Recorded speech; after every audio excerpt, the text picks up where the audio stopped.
And welcome back, guys. Gillian again. This time with some recommendations, not really obligations. I would like to give you guys some starting points in different fantasy subgenres that are not that common. I will give everyone, of course, every subgenre the obvious recommendation to get into it. I will also give in a not so obvious recommendation, something that may have been overlooked or is very underrated in my opinion. And let's start, of course, with fantasy. Where do we begin with fantasy? Epic fantasy. This is what everyone thinks of when they hear fantasy. Think genre Wheel of Time, think Lord of the Rings, think all of the greats. Of course, pioneered by Lord of the Rings. But a recommendation that often gets overlooked in relation to the other greats is, in my opinion, the Rift War cycle by Raymond Feist, with help of some other authors. He has about, I think, 32 books in his Rift War cycle, and the characters just start as teenagers, and by the end of it, they're just old, and about lots and lots of years pass, multiple decades pass, I think even over a century has passed by the end of the book. I haven't finished it yet, but I am already in love with it. So yeah, I absolutely recommend it. The first part is a bit derivative, but it really comes into its own after the first one. Next up, urban fantasy. I thought this would be a fad, to be honest. I think this hype would fade into obscurity, but it didn't. And, urban fantasy, of course, is fantasy that is, as the word says, set in cities, most likely in modern setting, but it could be Victorian as well. This is technically urban fantasy as well, 18th, 19th, 20th and 21st century, where magical society and normal society overlap or live parallel to each other. So we all know stuff like the Mortal Instruments, for example, where angels and demons are real, and the Dresden Files, which is actually another subgenre which I will be handling right after this. But my non-conventional recommendation for urban fantasy is actually Oneiros by Marcus Heitz. And the short synopsis for this one is, I have that book around here somewhere. Yeah, here it is. Oneiros, Deadly Curse. It's a German writer. He has written The Dwarves as well, and The Dark Times, I think, and The New Time. I don't know what's the translation in English is called, but it's called something. I think it's something like this. And a few people in the world are death sleepers, and that means they are normal people, like you and me. Well, normal is, of course, subjective. They're normal people like you and me, and they can get ill, and they can get sick, and they can get hurt, and they can break bones, but they cannot die, just because they can't be seen by the Grim Reaper. And when they sleep, their brain gives off this signal. I don't know how to describe it otherwise, but it gives off the signal that the Grim Reaper can see or can hear or can, he knows where the signal is coming from, which causes him to come and wreak havoc, killing everyone in sight, hoping that he'll have the Death Sleeper among his victims. And after one of the Death Sleepers falls asleep on a plane, killing everyone around him, two other Death Sleepers are on his trail because he escaped the scene before the police would come. And so it's kind of a thriller because we have Constantine, not Constantine, but it's his last name. He has a first name as well, but I can't really remember it. We have scientist in Minsk, I think it was. And they follow him and they get into, they pass Paris and stuff like that. So yeah, it's a thriller because it's actively a chase for him. And of course, the derivative of the urban fantasy I just talked about is the occult detective fantasy, like the Dresden Files. non-conventional recommendation is Dan Willis. He has written the Arcane Case book. I think there are about 8 or 9 books for now. I read the first trilogy. I haven't continued yet. I will probably at some point. I don't know. I got a little bit burned out on it, but I think the first trilogy was actually great. But I have other stuff to read now. And it's this low-powered wizard CSI investigator in the 1930s in New York. Yeah, actually, having mentioned Constantine, this is more a comic book, of course, but we have John Constantine. You know, maybe people have seen the movie. It's about 20 years old. I think it was 2004 or 5 with Keanu Reeves as John Constantine. Next up, it's not that big of a stretch from the occult detective because it's horror or dark fantasy. You know, it's fantasy that isn't scary setting or that is scary with some horror elements. You know, we have It by Stephen King. We have Coraline by Neil Gaiman. That's, of course, a bit more YA-ish, even though it's not really aimed at younger people. But a book I really enjoyed, but I don't have it, it was library, was The Scourge by Roberto Calas, and it was about 14th century knights, I think. Yeah, during a zombie apocalypse. This one's a great one as well. I think most of you will like it, I hope. It's not perfect in any way, but it's a great light read. I think it's horror, but I kind of thought it was funny at sometimes. We have grimdark as well. Of course, Joe Abercrombie is king of this. It has, I think, 3 key components, which is morally ambiguous characters. You know, the grim and dark tone, duh, it's in the name. But also it's kind of this sense of realism, you know, where we know that monarchs are useless, as they are now, it's just protocol. And people are flawed. And as I have already mentioned, the moral ambiguity of the characters. So I think those are 3 key components of grimdark fantasy. As I have mentioned, Joe Abercrombie is king. Something that I really enjoyed is this one here, Luke Skull's Grim Company. It's been translated as the Dark Brotherhood, but it's called the Grim Company. Here you can see the sticker. I tried to peel it off. I was unsuccessful. But I think the sticker said for fans of Game of Thrones. So yeah, that's kind of the grim dark-ish as well. Although I classify it more as dark political fantasy. But yeah, this one's great as well. It actually begins with a tsunami killing about 40,000 people. And it's about a world where the gods have been killed by some very powerful magicians. Who are now tyrants of their own city-states, and the world is it's a barren place actually. Let me just read the blurb again. So I'm translating this on the spot here, so don't judge me. The gods have been defeated. They are spread all around the world in impenetrable places, leaking rough magic. Magic that is used by the new forces in power to oppress the people, yet some of them resist the tyranny.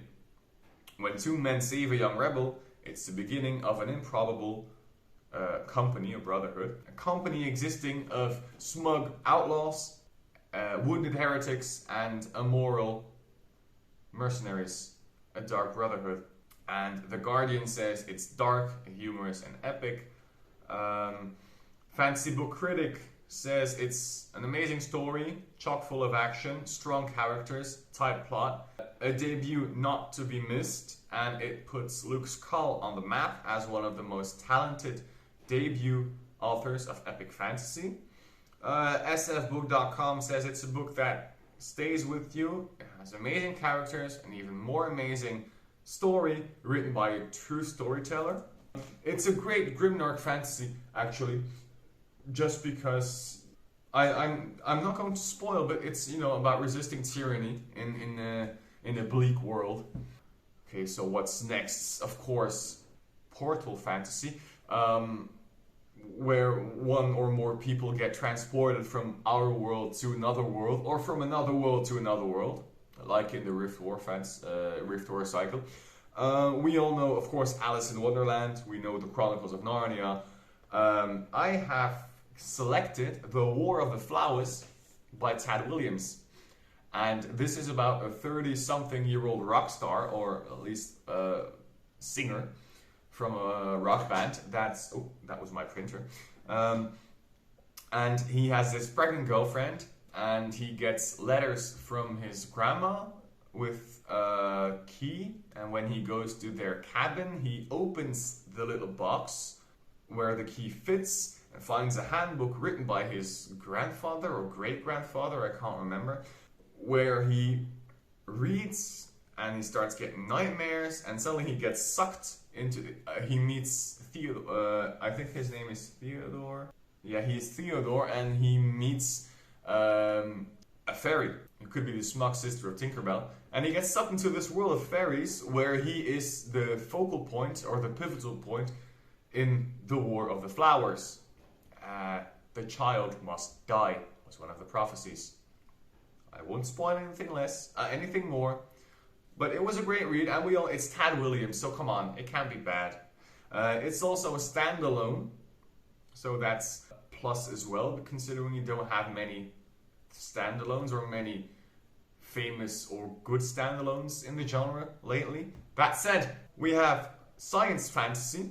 Most famous example, of course, it's a mix of sci-fi and fantasy. Most famous example is Dune. We have the Locked Tomb series as well, which is something that is, I'm not going to say it's non-conventional, because it's been quite famous lately. In the last 2 years, I think, it has risen to popularity. With Gideon the Ninth and Harrow the Ninth, and then Nona the Ninth. Yeah, it's lesbian necromancers in space. That's about the shortest plot synopsis I can think of. Arguably, the Chronicles of Amber, but that's more, I think it's more portal fantasy. On the other hand, it's multiverse. The multiverse theory might be more science-y, but not really. I haven't read the book yet, so I will classify it for now as portal fantasy more than as sci-fi, science fantasy. Next up is political fantasy. A Song of Ice and Fire is the most famous example as of now. The one I am enjoying very much, even though I'm only 5 chapters in. Daughter of the Empire by Raymond Feist and Jaddy Words. My fingers are covering. It's about this girl whose family got killed during the Rift War, and she has to regain her status, or she has to rebuild her house from nothing. I think instead of the 2,000 warriors, she has about 50 left. So she has to bring her defeated house back to prominence, which isn't easy because I think she's only 17. She's not an adult in any way in the book. I can't remember her exact age because I haven't read it for a few days. And it's not mentioned that much either. But it's political fantasy, and I really, really recommend it because even in the first 5 chapters, I can tell that Mara, the main character, is an amazing, very strong female lead. And I think gritty is the best way to describe her. She's great. I love her. Even though I only had 5 chapters with her, I love her already. And there are some side characters that I love already too. So yeah, I highly, highly recommend this.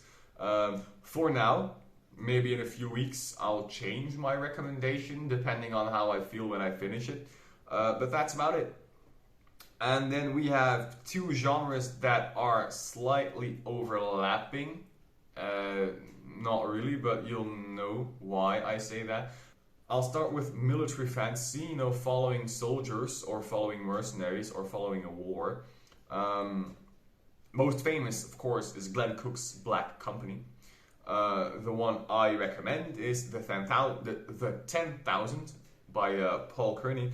And it's a retelling of the Greek legion, I can't remember their name, of Xerphebos, I think, or Xerphobes.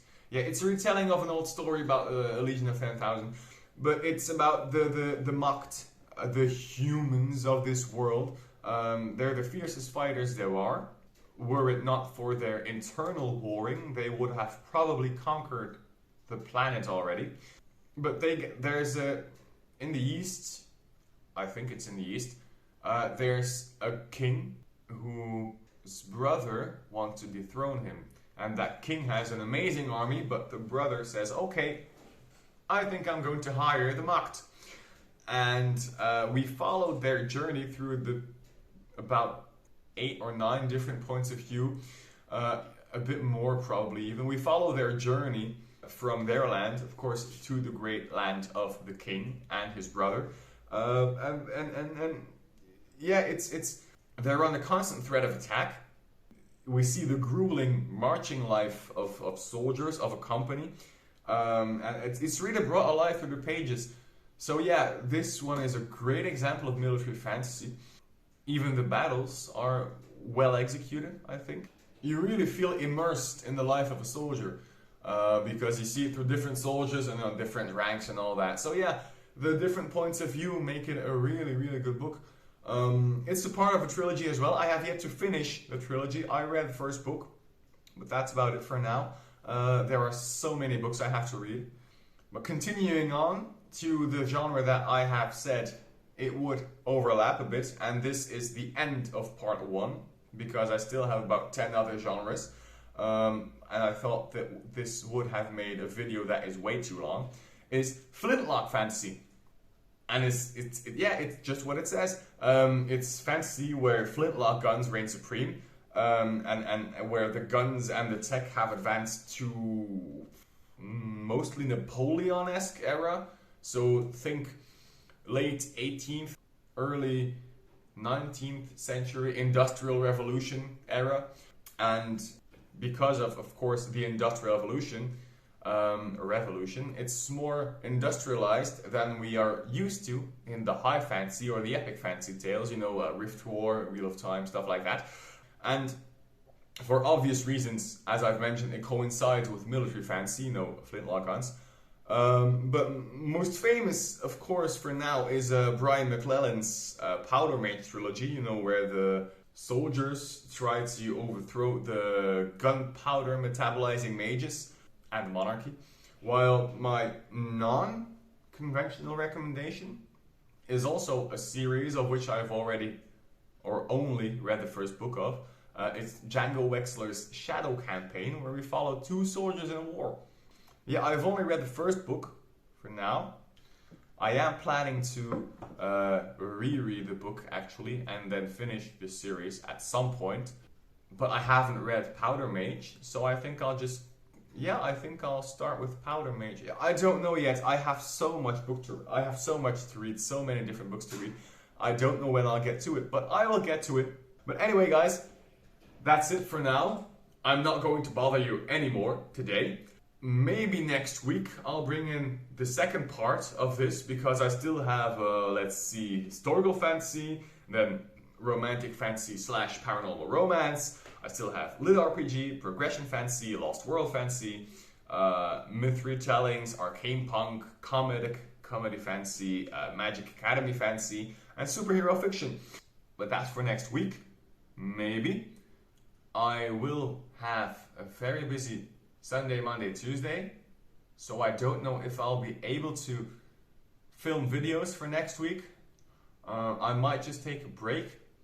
It will all depend on how I'm feeling on Monday and Tuesday in the mornings, because I have very busy afternoons. But yeah, for now guys, mission accomplished. I'll see you next time. Bye bye.